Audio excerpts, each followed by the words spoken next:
नमस्कार साथियों, जय हिंद।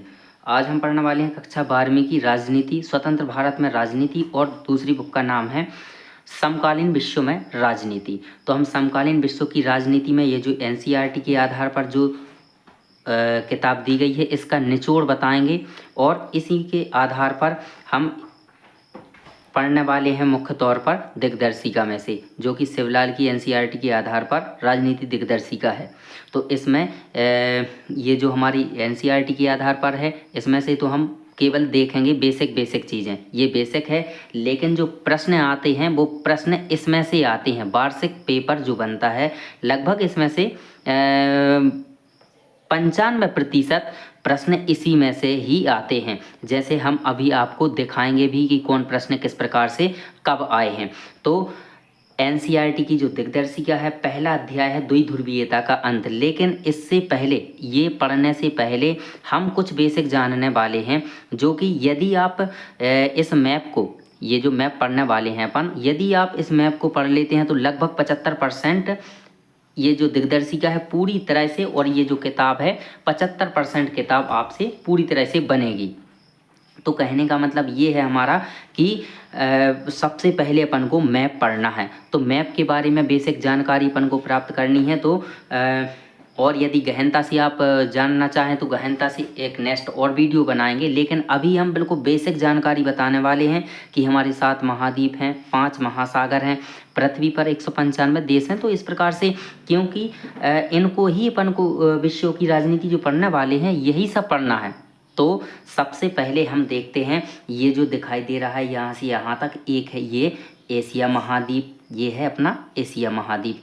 दूसरा यूरोप महाद्वीप, ये है हमारा यूरोप महाद्वीप। तीसरा अफ्रीका महाद्वीप।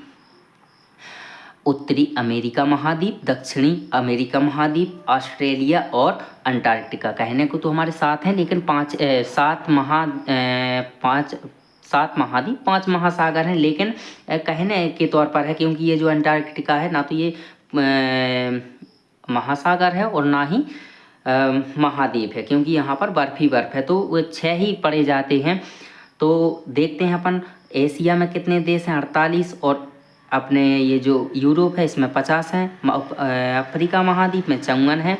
उत्तरी अमेरिका महाद्वीप में 23 देश हैं, और दक्षिणी अमेरिका महाद्वीप में 12 देश हैं, और ऑस्ट्रेलिया में 14 देश हैं। तो इस प्रकार से ये देश हैं। तो देश हैं। इसके बाद अपन को पढ़ना है ये जो हमारे इस प्रकार से, थोड़ी 1 मिनट का, ये देखिए, यहाँ प्रशांत महासागर है और यहाँ प्रशांत महासागर है। क्या 2 महासागर? तो इस प्रकार से ये नहीं अपन को ध्यान देना है। ये इसलिए है क्योंकि ये प्रशांत महासागर और ये प्रशांत महासागर, ये कैसे आया? जबकि महाद्वीप तो महासागर, जो प्रशांत महासागर, वो तो एक ही महासागर है। तो ये इसलिए आया क्योंकि अपनी पृथ्वी इस प्रकार से है, तो ये जुड़ जाता है, तो यहाँ आ जाता है ये प्रशांत महासागर। और जब हम इसको बीच में से इस प्रकार से मैप पर लाने के लिए, पढ़ने के लिए हम मैप पर ही लाते हैं। तो यहाँ आ गया इसका हिस्सा, और थोड़ा सा हिस्सा आ गया यहाँ। जब हम एशिया पढ़ेंगे यहाँ, तो एशिया यहाँ है और थोड़ा सा अंश यहाँ है एशिया का। तो इस प्रकार से क्यों आया ये, तो अपन समझ रहे हैं कि मैप पर हम लाने के लिए इस प्रकार से अपन दिशाओं में लाए हैं। तो ईस्ट, वेस्ट, नॉर्थ, साउथ, यदि हम विश्व में देखें तो ईस्ट पूरब का हिस्सा, पश्चिम, उत्तरी और दक्षिण। यदि हम एक ही क्षेत्र को बस बांटते हैं, एशिया को बस, तो पूर्वी एशिया, पश्चिमी एशिया, इस प्रकार से पूर्वी एशिया, पश्चिमी एशिया, उत्तरी एशिया और दक्षिणी एशिया। तो इस प्रकार से आप समझ पा रहे होंगे। तो इसी प्रकार से सभी का एक ही जैसा होता है। ये हिस्सा पूर्वी हो गया, ये पश्चिमी हो गया, ये उत्तरी हो गया, एक दक्षिणी हो गया। तो इस प्रकार से अपन को जानना है। तो सबसे पहले अपन को पढ़ना है ये बेसिक जानकारी, महाद्वीपों के बारे में जानकारी याद रखेंगे आप। तो सबसे पहले अब शुरू करते हैं अपन, विश्व में जो घटना हुई है, क्या हुई थी, किस प्रकार हुई। तो यहाँ इसकी शुरुआत करने से पहले थोड़ी सी बेसिक जानकारी जाननी है अपन को। प्रथम ये विश्व युद्ध और द्वितीय विश्व युद्ध, और उसके बाद शीत युद्ध। शीत युद्ध जैसे ही जान जाते हैं अपन, ये दूसरा अध्याय अपने आप ही स्वतः ही समझ में आ जाएगा। ये जैसे ही अपन शीत युद्ध के बारे में पढ़ेंगे, तो ये द्विध्रुवीयता का अंत अपने आप स्वतः ही हो जाएगा। और इसमें हम प्रश्न जो पढ़ने वाले हैं, द्विध्रुवीयता के अंत में जो हम प्रश्न पढ़ने वाले हैं, क्योंकि जो प्रश्न आते हैं रियल में, जो प्रश्न आते हैं वो इस बुक से प्रश्न आते हैं। तो किस प्रकार से प्रश्न आते हैं, जैसे सोवियत प्रणाली के दोष बताइए, सोवियत प्रणाली क्या थी, शॉक थेरेपी के परिणाम बताइए, सोवियत संघ के विघटन के कारण बताइए, शॉक थेरेपी क्या है, सोवियत विघटन के कारण बताइए। इस प्रकार से बहुत सारे प्रश्न इसी में से आते हैं, तो हम इन्हीं प्रश्नों को बताएंगे। लेकिन इसको पढ़ने से पहले सबसे पहले हमें बेसिक जानकारी जानना बहुत ही आवश्यक है। तो सबसे पहले हम देखेंगे यहाँ पर, ये हमारा एशिया है, ये हमारा यूरोप और ये है उत्तरी अमेरिका। तो ये क्या हुआ था, विश्व युद्ध का मतलब ये होता है कि जब कोई बड़े बड़े देश होते हैं और वो आपस में लड़ते हैं,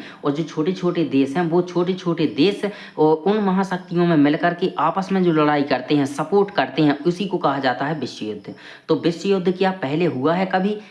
तो पहला विश्व युद्ध जो हुआ, पहला विश्व युद्ध हुआ हमारा 1914 से 1918 तक चला। सबसे पहला विश्व युद्ध 1914 में हुआ और ये चला कब तक? 1918 तक। और इसके बाद विराम हो गया। जब युद्ध विराम हुआ तब कहा गया कि एक लीग ऑफ नेशंस की रचना की गई, एक संगठन की, कि भाई सभी लोग शांतिपूर्वक मिलकर के रहेंगे, अब दूसरा विश्व युद्ध ना हो। लेकिन ये ज़्यादा सक्सेसफुल नहीं रहा लीग ऑफ नेशन, जो 1919 में बनाया गया, यहाँ सक्सेस नहीं रहा, क्योंकि यहाँ पर विश्व युद्ध दूसरा पुनः हो गया था। क्योंकि 1939 में दूसरा विश्व युद्ध 1939 में शुरू हो गया था, 45 तक चला था। तो यहाँ अब ध्यान दीजिए, यहाँ से घटनाएं शुरू होने वाली हैं।